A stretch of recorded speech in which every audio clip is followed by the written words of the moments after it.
Encontrei a felicidade de um jeito inesperado. Capítulo 1 O ato de maior rebeldia. Na sala de plantão do hospital, Camila Aines vestia o seu uniforme de médica. Embora aquela fosse a sua noite de núpcias, mas quando uma colega lhe pediu para trabalhar no turno da noite, ela se dirigiu ao hospital sem qualquer hesitação. Observando o próprio reflexo no espelho, Camila endireitou seu jaleco e esboçou um sorriso amargo. De qualquer maneira, ninguém se importava mesmo em saber para onde ela tinha ido. Subitamente a porta foi violentamente arrombada pelo lado de fora, batendo com um estrondo contra a parede.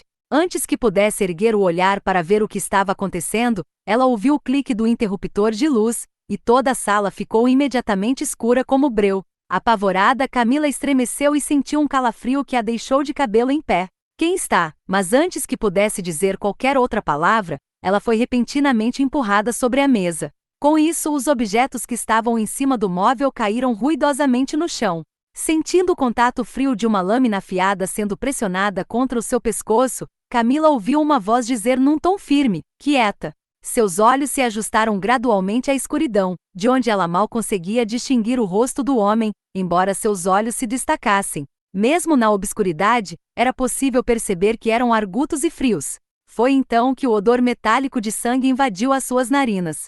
Ela se deu conta instantaneamente de que aquele homem estava gravemente ferido. Talvez em consequência da sua formação como médica, ela estava bastante habituada a permanecer calma e equilibrada mesmo em situações extremamente assustadoras e estressantes como aquela. Camila então ergueu a perna sutilmente com a intenção de chutar o homem, mas o seu movimento foi imediatamente percebido por ele, que pressionou a sua perna inquieta com força para baixo. "Eu vi ele correndo nesta direção", uma voz soou à distância. Camila então ouviu o som de passos apressados se aproximando deles. Parecia que eles iriam irromper porta adentro a qualquer momento agora. Em um instante de desespero, o homem inclinou a cabeça subitamente e pressionou seus lábios contra os de Camila. Com os olhos arregalados pela incredulidade, ela lutou para se livrar do intenso beijo, empurrando o homem para longe. Felizmente, ele não a feriu com a faca afiada que empunhava. Como em uma espécie de transe, Camila tocou os lábios, incapaz de compreender o que havia acabado de acontecer.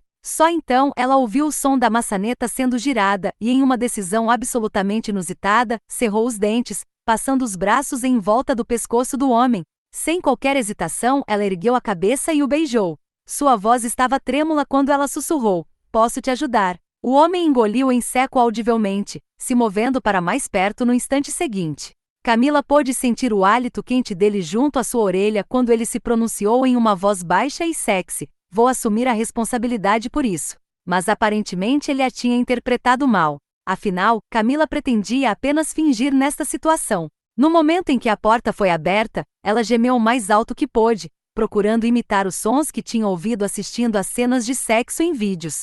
Por um segundo, o homem ficou completamente atordoado. Ela era extremamente fascinante e sedutora. As pessoas paradas na porta também ficaram estupefatas ao ouvirem os seus gemidos. "Que porra é essa? Tem um casal simplesmente transando aqui dentro." Jamais poderia imaginar que eles teriam coragem de fazer isso em um hospital. A porta então foi um pouco mais aberta, fazendo com que a luz que vinha do corredor iluminasse o corpo de Camila. Movendo rapidamente o seu corpo, o homem tentou bloquear a visão daqueles olhos curiosos. Em meio à penumbra, as pessoas do lado de fora podiam apenas vislumbrar que os dois estavam se abraçando e se beijando ali. Definitivamente não é o Isaac. Ele está gravemente ferido, e por mais sexy que essa garota seja, ele não teria forças para fazer isso. Certo, mas você tem que admitir que a garota é muito boa em fazer sons de sacanagem. Calhe a boca e se mexa. Se não conseguirmos encontrar o Isaac, estamos ferrados. Segundos depois, o som de passos foi gradualmente se afastando. Embora soubesse que os seus agressores haviam partido, o homem se deu conta de que não conseguia se afastar da mulher. Ele passou a língua pelos lábios, a lascívia turvando completamente a sua razão. Com a crise aparentemente solucionada agora, Camila tentou afastar o homem. Mas no instante em que as palmas das suas mãos pressionaram o peito dele, ela subitamente pensou em seu casamento. Não apenas isso, mas toda a sua vida vinha sendo controlada por terceiros. Seu pai, um homem completamente governado pela própria ganância, a tinha forçado a se casar com alguém da família Johnston. O avô dela costumava ser o motorista de Robin Johnston, o patriarca daquela família. Por obra do destino, ele havia morrido salvando a vida de Robin em um terrível acidente. A pequena empresa administrada pela sua família havia acumulado enormes dívidas que a tinham colocado perigosamente à beira da falência. Com isso, o seu astuto pai sabia que se pedisse dinheiro para a família Johnston, o favor que eles lhe deviam estaria pago. Foi assim que ele elaborou um plano cruel para induzir a sua filha a se casar com Isaac Johnston, neto de Robin. Dessa forma, a sua família finalmente poderia estabelecer uma conexão mais sólida com a poderosa família Johnston, uma ligação selada por um casamento. Além disso, inevitavelmente a riqueza daquela família iria lhes proporcionar inúmeros benefícios no futuro, e uma recusa por parte dos seus membros era algo impossível, já que significaria o risco de perderem a reputação, de uma forma ou de outra. Extremamente insatisfeito com aquele casamento arranjado, Isaac havia pedido que a sua nova noiva jamais contasse para ninguém que era sua esposa, solicitando também que ela mantivesse o seu nome de solteira. O problema era que, em meio a tudo isso, ninguém havia perguntado para Camila qual era o seu real desejo. E para piorar ainda mais a situação, o seu noivo não deu as caras durante o banquete, embora não houvesse a presença de convidados por parte de nenhuma das duas famílias. Deixada sozinha no banquete do seu próprio casamento, Camila tinha o rosto lívido como um lençol. Isso a fez se sentir profundamente humilhada. Ela se recusava a aceitar. Talvez fosse por causa da tensão na atmosfera, mas naquele momento, toda a sua rebeldia reprimida subitamente veio à tona. Completamente controlada por terceiros, a sua vida mal valia a pena de ser vivida. Assim, ela decidiu que iria resistir ao seu destino, assumindo as rédeas à sua maneira.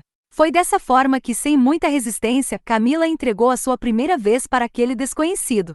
Depois de terminado o ato, o homem beijou gentilmente a sua bochecha e disse em uma voz baixa e rouca: "Vou voltar para buscar você." Depois disso ele saiu apressadamente. Camila ainda permaneceu um bom tempo sem conseguir se levantar. A intensidade com que aquele homem a tinha possuído havia deixado a sua virilha em chamas e ardendo de dor. Subitamente, o silêncio foi quebrado pelo toque do seu telefone. Estendendo a mão, ela o pegou para atender a chamada. Do outro lado da linha, uma voz ansiosa se pronunciou imediatamente: "Emergência, doutora Griffith. Venha imediatamente para cá, por favor." Ajustando a voz, Camila respondeu calmamente: "Está bem, daqui a pouco estarei aí." Depois de desligar, ela permaneceu observando o telefone com o olhar perdido. A visão das suas roupas desalinhadas e a sensação pegajosa entre as pernas lhe diziam que aquilo não tinha sido um sonho. Tudo realmente havia acontecido. Ela tinha feito sexo com um desconhecido em sua noite de núpcias. Aquele havia sido o ato de maior rebeldia em toda a sua vida. Mas Camila não tinha tempo para pensar nisso agora. Havia um paciente à sua espera. Cerrando os dentes, ela se vestiu rapidamente e correu para o centro de emergência. Durante o restante da noite, ela permaneceu ocupada até que finalmente retornou à sala de plantão, descobrindo que o local continuava uma completa bagunça. Um tanto aflita, ela não pôde deixar de correr os dedos pelos cabelos emaranhados ao se lembrar do que havia acontecido ali algumas horas antes. "Obrigada por ter assumido o meu turno, doutora Aines." Com um sorriso grato no rosto, a colega de Camila, Deborah Griffith, entrou subitamente. Forçando um sorriso para ela, Camila respondeu prontamente: "De nada. Posso assumir a partir de agora. Você deveria ir para casa e descansar um pouco." Só então Deborah notou a bagunça na sala. Com as sobrancelhas arqueadas, ela perguntou incrédula: "O que houve aqui?" Virando a cabeça para ocultar o pânico em seus olhos, Camila respondeu: "Derrubei as coisas da mesa acidentalmente mais cedo."